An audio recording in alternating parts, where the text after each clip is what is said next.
देश को गंदे नेताओं ने कमज़ोर कर दिया, खोखला कर दिया। इनका इलाज बहुत करना जरूरी है और देश तैयार है इनका इलाज करे। आज भी सुप्रीम कोर्ट में भी राजपूत वकील सबसे आगे थे काला बैंड बांधने वाले।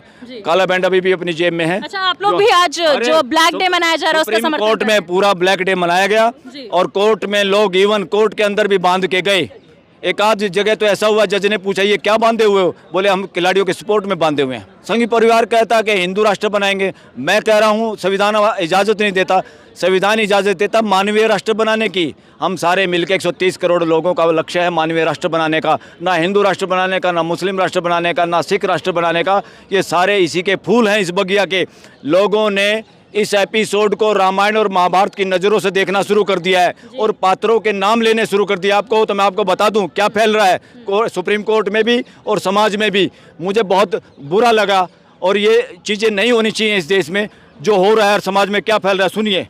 नमस्कार, आप देख रहे हैं द जनता लाइव। मैं हूं आपके साथ नलिनी। बातचीत करने के लिए मेरे साथ सुप्रीम कोर्ट के अधिवक्ता जी मौजूद हैं। सर, जिस तरीके से लगातार हम देख रहे हैं कि धरना को 19 दिन हो चुके हैं, लेकिन न्याय की लड़ाई है और न्याय का कहीं भी कुछ अता पता नहीं। इसके बारे में आप क्या कहना चाहेंगे? ये बहुत खतरनाक स्थिति है देश के लिए। इससे देश की इमेज खराब होती है, इससे देश में मैसेज जाता है कि इससे घिनौना क्या काम हो सकता है जब देश की लड़कियों को, वो भी इस तरह की लड़कियों को जो पदक विजेता है, पूरा देश जिनको जानता है, उनके साथ इस तरह का व्यवहार हो रहा है तो आम देश की लड़कियों के साथ क्या होता होगा। कहीं देश की बेटियों के साथ बलात्कार होता है तो उसकी लाश को रात को बिना परिवार की सहमति से फूंक दिया जाता है। कहीं पे होता है तो FIR दर्ज नहीं होती। कहीं पे डरा के धमका के पैसे के प्रेशर से माँ बाप को चुप करा दिया जाता है और बहुत जगह तो माँ बाप बेचारे शर्म के मारे अपनी मान मर्यादा और इज्जत के चक्कर में चुप रहते हैं। इस देश में बहुत सारे अपराध सामने नहीं आ पा रहे हैं। ये बहुत भयावह स्थिति है और ये देश 21वीं सदी में है और मेरा भारत महान कहने पे अपने को शर्म आती है। ये मेरा भारत महान कहने वाले ही बहुत दरिंदगी वाला व्यवहार दिखा रहे हैं देश के सामने। ये बहुत गलत बात है। मगर बलराज सिंह जी, कहा जा रहा है कि ये खिलाड़ी तब नहीं बोले, अब क्यों बोल रहे हैं? इस तरीके की बातें हम आए दिन देख रहे हैं। बिल्कुल। अरे भाई, आपको किसी ने किडनैप कर लिया, उसके सामने आप बोल सकते हैं जो आपको गोली मार सकता है जी। आप उस वक्त बोलेंगे जब आप अनुकूल परिस्थिति में होंगे, तब आप बोलेंगे। और मैं तो कहता हूँ पापी और दुष्ट के खिलाफ जब भी बोला जाए तभी अच्छा है। ये महान है, मैं तो सैल्यूट करता हूँ इन लड़कियों को। और आज असल बात क्या है, वो अपराधी जो भेड़िए के भेषों में, कोई मंत्री हैं, कोई संतरी है, कोई बड़े पदों पे हैं, वो लोग इस तरह का व्यवहार करें अपने दफ्तरों में इस देश की बेटियों के साथ। इसलिए उन सबको डर लग रहा है अगर इसमें कार्रवाई हुई तो बाकी बहुत सारे लोग नंगे हो सकते हैं, बहुत सारे लोग जेल में जा सकते हैं। इसलिए सारे चोर चोर मुसेरे भाई, सारे चोर इकट्ठे हैं। इसलिए देश सारा एक तरफ है, चोर एक तरफ है। सर, क्योंकि आप खुद भी एक अधिवक्ता हैं तो आप कानूनी दांवपेच ज़्यादा बेहतर समझते हैं। पॉस्को जब लगती है तो फिर 24 घंटे में गिरफ्तारी हो जानी चाहिए, मगर बृजभूषण शरण सिंह पे पॉस्को लगी है, 19 दिन गुजर चुके हैं, कोई गिरफ्तारी का नाम नहीं है। बिल्कुल, ये क्या है, इसी तरह से SC ST एक्ट को भी एक बार ढीला करने की कोशिश की थी, उसमें सुप्रीम कोर्ट भी शामिल था। देश के लोग खड़े हुए, वो एक्ट वैसे मजबूत हो गया। जब देश के लोगों के हितों की बात है, उसको कम करने की कोशिश करने की बात है ये। और ये इतना बड़ा मुद्दा कहाँ था जितना मुद्दा बना दिया। ये देश के लिए शर्म की बात है, युवाओं के लिए शर्म की बात है। ये युवा जो सोचते हैं ना, जो न्याय के बारे में सोचते हैं, अच्छा करना चाहते हैं ज़िंदगी में, उनको देख के इस देश से नफरत होती है। देश के युवा बाहर जाके नौकरियां करना चाहते हैं, बाहर हर वो काम करना चाहते हैं जो यहाँ करते भी नहीं, वो कर नहीं सकते। यहाँ तब सारा होच पोच है। ये मेरा देश महान क्या, मेरा देश गड़बड़ घोटाले में की गिरपत में है। मेरा देश महान हो सकता है अगर चोर चौकियों की बारात को इकट्ठे करके इनको ठिकाने पे इनका इलाज किया जाए। देश के संविधान और कानून की भी बेहद तारीफ की जाती है, मगर ऐसे में जब हम देखते हैं कि कानून की इस तरीके से कह सकते हैं कि नहीं माना जा रहा कानून को, उस पर क्या कहना है आपका? देखिए, कानून लागू करने की ड्यूटी जिनकी है, जब रक्षक ही भक्षक हो जाए तो कैसे होगा? जब रक्षक भक्षक हो जाए, जब गांव में भी कोई शेर आदमखोर हो जाए तो पूरा गांव उसका इलाज करता है। आपने बहुत हम देश में सुनते हैं, शेर जब गांव में आना शुरू कर देता है, वहाँ के मवेशियों को, लोगों को खाना शुरू करता है, जब जनता इकट्ठी होती है और उस शेर का इलाज करते हैं। इसी तरह इस देश को इलाज करना पड़ेगा, इस मानसिकता का, जो मानसिकता अन्यायकारियों को बचाने में लगती है, अन्याय करती है और अन्याय करके छुपना चाहते हैं। कमाल देखिए, एक देश अमेरिका जी, जहाँ हमारे से ज़्यादा ट्रांसपेरेंसी, हमारे से ज़्यादा ताकतवर राष्ट्रपति, वो राष्ट्रपति अपने ऑफिस में इलीगल तरीके से किसी लड़की से बात कर रहा था, वो उस पर किसी ने सुन लिया उसको बात करते हुए और उसके खिलाफ एक्शन हुआ और उसको इम्पीचमेंट से हटाने वाला था अमेरिका, और माफी भी मांगी उसको माफ़ी मांगनी पड़ी। वो उसके अंदर ये हिम्मत ही नहीं थी कि मैं एविडेंस मिटा दूं या मैं किसी को मरवा के ठिकाने लगा दूं। और ये हमारे देश में नंगा नाच हो रहा है, यहाँ एविडेंस मिटाने की कोशिश होती है, यहाँ लोगों को, गवाहों को मारने की बात होती है और चुपचाप मारा जाता है, उनको डराया जाता है। ये देश की स्थिति बहुत दयनीय है। यहाँ पे सच बोलने की हिम्मत भी नहीं बची इस देश में। इस देश को इतना कमज़ोर कर दिया गया। देश बॉर्डर से कमज़ोर नहीं, हमारे सैनिक मजबूत हैं। देश को गंदे नेताओं ने कमज़ोर कर दिया, खोखला कर दिया। इनका इलाज बहुत करना जरूरी है और देश तैयार है, इनका इलाज करेगा। सर, खिलाड़ियों के समर्थन में देश भर से लोग आ रहे हैं, मगर अब ब्रजभूषण के समर्थन में भी लोग जनसभाएं कर रहे हैं और कह रहे हैं कि जल्द ही जंतर मंतर पर कूच करेंगे। मैं तो आप लोगों को एक और बताना चाहता हूँ, कोर्ट में भी, समाज में भी बहुत भयंकर बात चल गई, जो मेरे लिए भी शर्म की बात है। लोगों ने इस एपिसोड को रामायण और महाभारत की नज़रों से देखना शुरू कर दिया है और पात्रों के नाम लेने शुरू कर दिया। आपको तो मैं आपको बता दूं क्या फैल रहा है सुप्रीम कोर्ट में भी और समाज में भी। मुझे बहुत बुरा लगा और ये चीज़ें नहीं होनी चाहिए इस देश में। जो हो रहा है और समाज में क्या फैल रहा है, सुनिए। जी सर।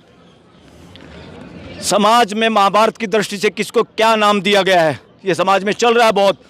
सत्यपाल मलिक महाभारत का कृष्ण, नरेंद्र मोदी महाभारत का दुर्योधन, ब्रिजभूषण महाभारत का दुशासन, मोहन भागवत महाभारत का शकुनी, द्रौपदी मुर्मू हमारे महामहिम राष्ट्रपति को लोग भीष्म पितामह कह रहे हैं, महिला खिलाड़ियाँ को द्रौपदियाँ बोल रहे हैं, वकील भी और समाज के लोग। जगदीप धनखड़ जी उपराष्ट्रपति हमारे देश के, उसको द्रोणाचार्य बोल रहे हैं लोग। अमित शाह गृह मंत्री को कर्ण बोल रहे हैं और राजनाथ जी को आज धृतराष्ट्र बोल रहे हैं लोग। इसको आप जांचिए, ये सही बोल रहे हैं कि गलत बोल रहे हैं। मुझे बड़ी शर्म आ रही है, लोग इस तरह से बातें कर रहे हैं। और रामायण के हिसाब से, रामायण के अनुसार लोग क्या बोल रहे हैं इन पात्रों को, किसको क्या नाम दे रहे हैं। नरेंद्र मोदी जी रावण, ब्रिजभूषण मेघनाथ, अमित शाह कुंभकर्ण, हनुमान खा पंचायते, वानर सेना, ये पूरा समाज जो आप खड़े हैं, महिला खिलाड़ी सीता, खिलाड़ियों के पति राम जो ऐसी स्थिति में भी उनका साथ दे रहे हैं, बजरंग पुनिया, लक्ष्मण जो साथ खड़े हैं भाई की तरह से, और अंधभगत रावण की सेना, और स्मृति ईरानी को लोग स्वरूपनखा बोल रहे हैं। समाज में मेरे लिए तो डूब मरने की बात है, पूरे समाज को डूब मरने की बात है।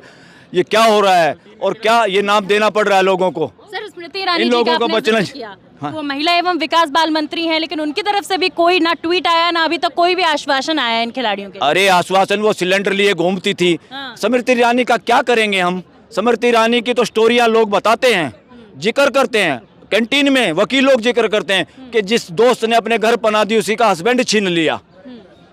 ऐसे लोगों के बारे में क्या बोलोगे। ये लोगों का चरित्र है क्या इस देश को चलाने के लिए। निजी जिंदगी की बात होगी ना, इस पर नहीं आते हैं ना। मैं निजी जिंदगी की, वकील लोग इस तरह से, ये क्या निजी जिंदगी है। आचरण निजी जिंदगी है क्या। प्राइम मिनिस्टर का, गृह मंत्री का, या मैं एडवोकेट हूँ, मैं जो आचरण करता हूँ सुप्रीम कोर्ट में वो मेरा निजी नहीं है।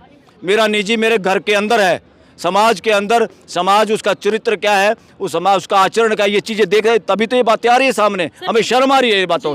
पूरे आंदोलन को भी राजपूत वर्सेस जाट की तरह से देखा जा रहा है, इस चीज पे आपका क्या कहना है। मेजोरिटी इस तरह से नहीं देख रही। आज भी सुप्रीम कोर्ट में भी राजपूत वकील सबसे आगे थे, काला बैंड बांधने वाले। काला बैंड अभी भी अपनी जेब में है। अच्छा, आप लोग भी आज जो ब्लैक डे मनाया जा रहा है उसका समर्थन कोर्ट में पूरा ब्लैक डे मनाया गया और कोर्ट में लोग इवन कोर्ट के अंदर भी बांध के गए। एक आध जगह तो ऐसा हुआ, जज ने पूछा ये क्या बांधे हुए हो, बोले हम खिलाड़ियों के सपोर्ट में बांधे हुए हैं। सर, जब जज इस तरीके के सवाल करते हैं तो कहीं आपको नहीं लगता कहीं ना कहीं न्यायपालिका पे भी सवाल उठ रहे हैं, इतनी देरी पॉस्को लगने के बाद भी कहीं ना कहीं न्याय ना मिलना। देखिए ये सारा क्या है, न्यायाधीश हो या पॉलिटिकल लोग हों, वो भी खिलाड़ी की तरह होते हैं। कोई खिलाड़ी पॉइंट लेता है, वही खिलाड़ी विजयी माना जाता है। वो अपने काम को इस तरह करें तो लोगों शाबाशी देते हैं, वो अपने काम को ना कर पाएं तो लोगों को बुरा लगता है। एक आखिरी सवाल लेना चाहूंगी सर, एक आरोप लग रहा है खिलाड़ियों पे कि ये जो है एक अखाड़े की, एक परिवारवाद की राजनीति कर रहे हैं। बेटा क्या परिवार की, फिर तो हम कहें कि एक परिवार है संघ परिवार, फिर तो राजनीति संघ परिवार की हो रही। वो क्या सोचता है वो देश में वही लागू करोगे क्या। संघ परिवार कहता है कि हिंदू राष्ट्र बनाएंगे, मैं कह रहा हूँ संविधान इजाज़त नहीं देता। संविधान इजाज़त देता मानवीय राष्ट्र बनाने की। हम सारे मिलकर 130 करोड़ लोगों का लक्ष्य है मानवीय राष्ट्र बनाने का, ना हिंदू राष्ट्र बनाने का, ना मुस्लिम राष्ट्र बनाने का, ना सिख राष्ट्र बनाने का। ये सारे इसी के फूल हैं इस बगिया के। बगिया का असली नाम है मानवीय राष्ट्र। भारत तब मेरा देश महान होगा अगर ये मानवीय राष्ट्र होगा। कोई ये दकियानूसी में कोई धार्मिक ग्रंथ लोगों को गुलाम नहीं बना सकता। कोई धार्मिक एक सिंगल धर्म लोगों को गुलाम नहीं बना सकता। आज मुझे कोई बात गलत लगती है कोई धार्मिक किताब की, वो किताब मेरे माई बाप नहीं है, मैं ठुकरा सकता हूँ उस किताब को। जी किताब लोगों ने लिखी है, लोग बड़े हैं। अगर कल समझदारी की बात अच्छी हो तो वो किताब कमज़ोर है, उस किताब में ऐड करना पड़ेगा। कब समर्थन देंगे सर आपके इन खिलाड़ियों को? आखिरी दम तक, हर लास्ट तक, जब तक न्याय मिलने की गुंजाइश है सर? 100% मिलेगा न्याय। चलिए। क्या होता है जब दीवार में कील मारते हैं तो 100वीं कील में छेद होता है, तो 99 कील वो बेकार नहीं होती। ये 99 कीलें चल रही हैं, 100वीं कील लगेगी, रास्ता खुल जाएगा। किसी की औकात नहीं है, एक दिन वो आएगा जिस दिन।